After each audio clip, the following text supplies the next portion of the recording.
Welcome back to The Price of Business. I'm your host, Kevin Price, talking to you about you and your business. And we were talking about the irresponsibility on the part of journalists out there with my good friend Tony Powers.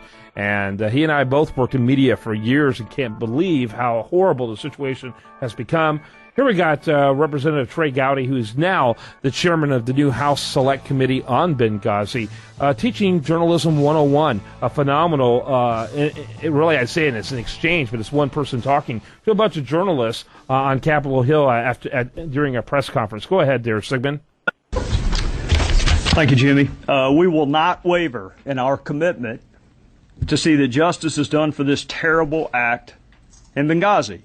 And make no mistake, justice will be done. That was the President of the United States over a year ago. We're investigating exactly what happened. But my biggest priority now is bringing those folks to justice.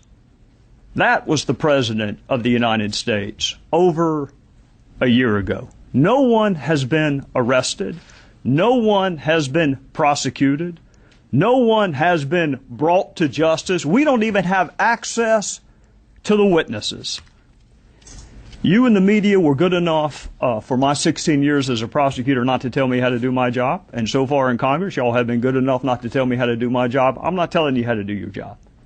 But I'm going to ask you some questions, and if you can't answer these questions, then I'll leave you to draw whatever conclusion you want to draw about whether or not the media has provided sufficient oversight. Can you tell me why Chris Stevens was in Benghazi the night that he was killed? Do you know? Does it bother you whether or not you know why Chris Stevens was in Benghazi? Do you know why we were the last flag flying in Benghazi after the British had left and the Red Cross had been bombed? Do you know why requests for additional security were denied? Do you know why an ambassador asking for more security days and weeks before he was murdered and those requests went unheeded? Do you know the answer to why those requests went unheeded? Do you know why no assets were deployed during the siege? And I've heard the explanation, which defies logic, frankly, that we couldn't have gotten there in time, but you know they didn't know when it was going to end. So how can you possibly cite that as an excuse? Do you know whether the president called any of our allies and said, can you help? We have men under attack. Can you answer that? Do any of you know why Susan Rice was picked? The Secretary of State did not go. She says she doesn't like Sunday talk shows. That's the only media venue she does not like, if that's true. Why was Susan Rice on the 5 Sunday talk shows? Do you know the origin of this mythology that it was spawned as a spontaneous reaction to a video? Do you know where that started? Do you know how we got from no evidence of that to that being the official position of the administration? In conclusion, Congress is supposed to provide oversight. The voters are supposed to provide oversight. And you were supposed to provide oversight. That's why you have special liberties, and that's why you have special protections. I am not surprised that the President of the United States called this a phony scandal. I'm not surprised that Secretary Clinton asked, what difference does it make? I'm not even surprised that Jay Carney said Benghazi happened a long time ago. I'm just surprised at how many people bought it. Yep, I'm surprised too. And Journalism 101, that's pretty basic stuff, isn't it, Tony Powers? Well, he was hitting the media right where it hurts. The fact that they are just totally ignoring the facts and don't want to seek the facts. They don't want to go there. And it's pathetic in this country that the fourth estate is just and of course he just stated it right there. They're buying it.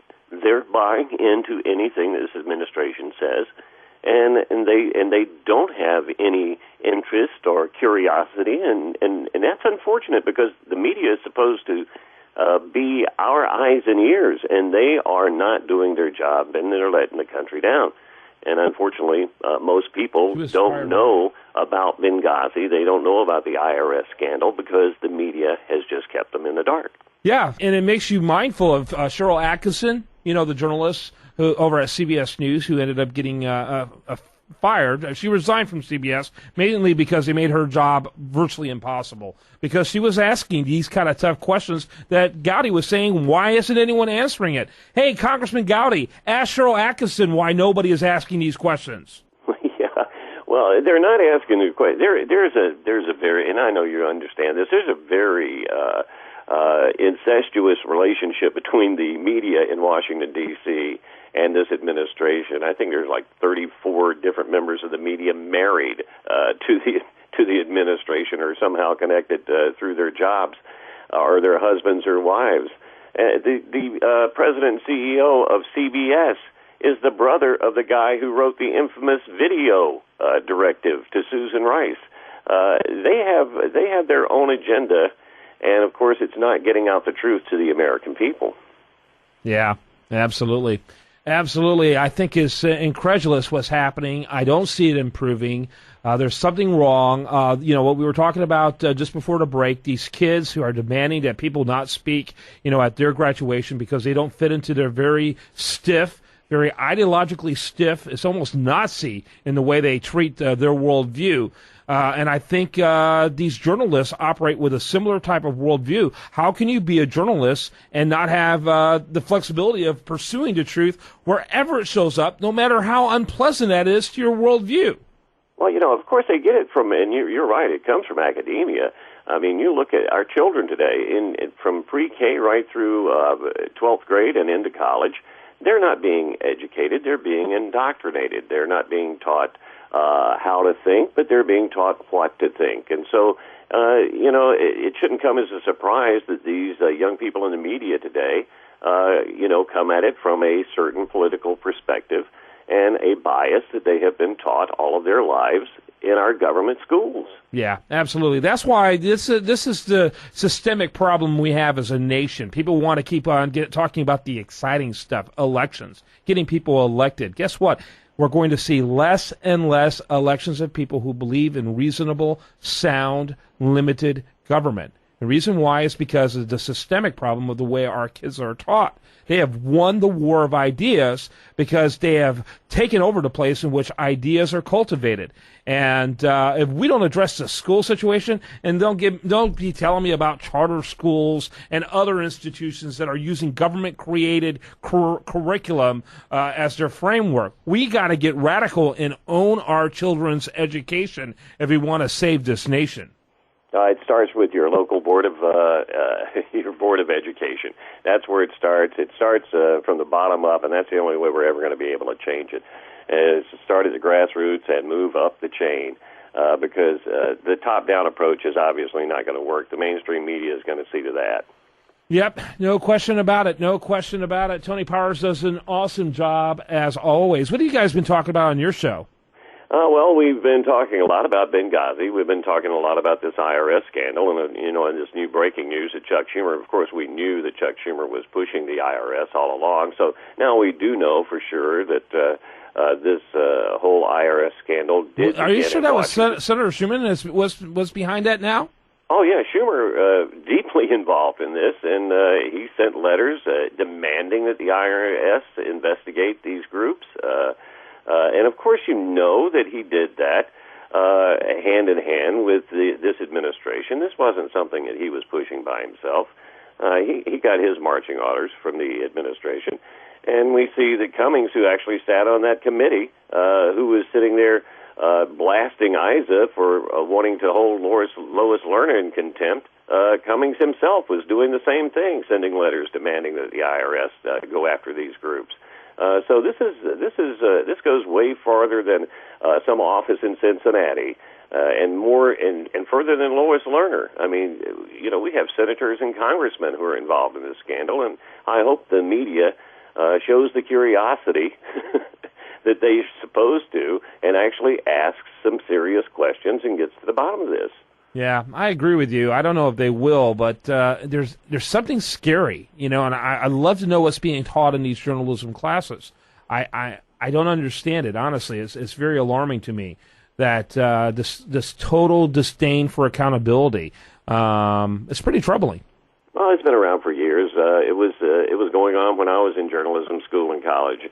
It's just gotten a lot worse now. It's gotten a lot worse. It really has, and it has been going on all along. I know that when I went to college, I was anything but in the journalism sphere, but I was always involved in political activities that had us covered. And I went to a really conservative school by educational standards, Abilene Christian University out in West Texas, and I was always disparaged by our school newspaper. And they endorsed Jimmy Carter in both 76 and in 1980, and it's like, really? And so it just really kind of tells you volumes when a school like that, which is relatively conservative, does silly things like that. God help us. Oh, yeah. Well, the progressives, they have definitely infiltrated the press, and they started right with college newspapers, and I wouldn't be surprised if it's not high school papers as well. It seems that they understand that that's how you drive public opinion. And unfortunately, conservatives haven't been as active as they should be in that area. Maybe now it's too late because conservatives don't do well on college campuses anymore, and you don't see that many conservative professors. Maybe there should be, I don't know, maybe we should have some set-asides for conservatives because they seem to be the most discriminated against people in the country today. Oh, no question about that. I don't see it happening, but I think it's absolutely true. I think it's extraordinary if a young person makes it to college and he or she is still conservative with what they've gone through up to the point they make it to college, and if they get through college and still conservative, man, that's just amazing. Let me tell you, you know what? The 60s radicals were right. Challenge authority, because all authority that we're dealing with today, academic authority, governmental authority, all of it is progressive, socialistic, anti-American, anti-liberty. Challenge authority, boys and girls. Oh, yeah. Well, the nuts are running the asylum. Absolutely. All right. And speaking of that, us two nuts, we're done for this segment. Thanks for being with us, Dow. Tony Powers, italkus.com, one of my favorite guests on The Price of Business. Thank you, sir. Thank you. All right. When we come back, much more for you. And you are listening to The Price of Business.